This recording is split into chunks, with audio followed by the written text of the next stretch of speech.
Why men don't talk about their emotions or attend therapy. Of course, it's not completely true that men don't attend therapy. However, women are more likely to attend therapy in greater numbers.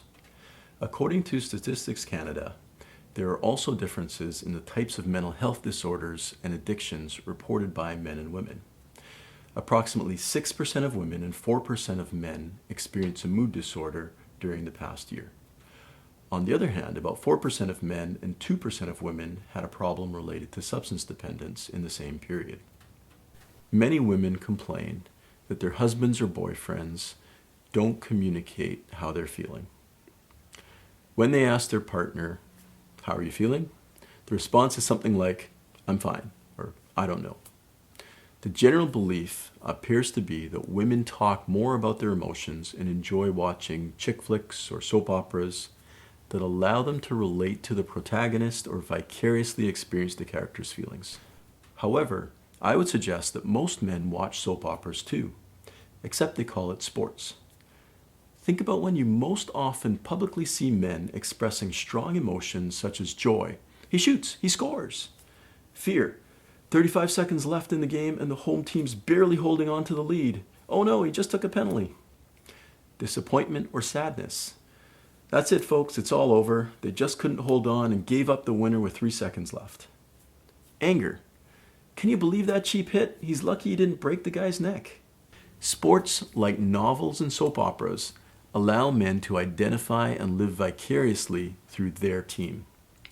They follow intensely emotional storylines involving heroes, villains, jokers, underdogs, overcoming obstacles, human frailties, perseverance, testing the limits of the human body and will. So the next time you think your partner doesn't express his emotions, just observe him while he's watching his favorite sports team play.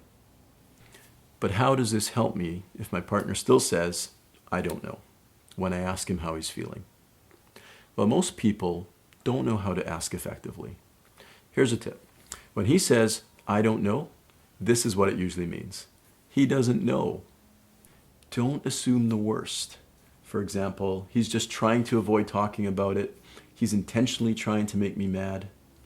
Okay, yes, he might also be trying to avoid talking about it, but he probably still doesn't know how he's feeling.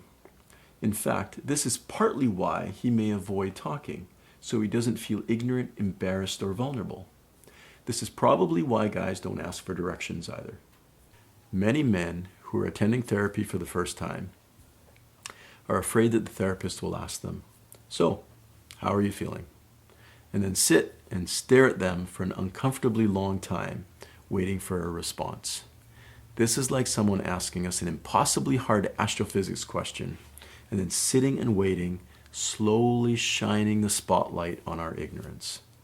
Most of us would likely get defensive or try to avoid the question also.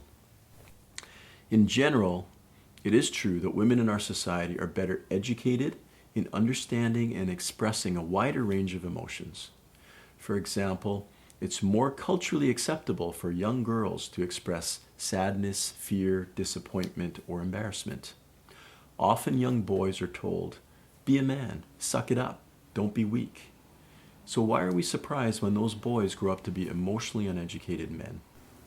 Further, these men have not learned how to constructively express negative emotions in a way that don't leave them feeling vulnerable or open to criticism. For example, fear, embarrassment, or guilt. As a result, they may cover up these primary negative emotions with a secondary negative emotion such as anger, which in the short term leaves them feeling less vulnerable.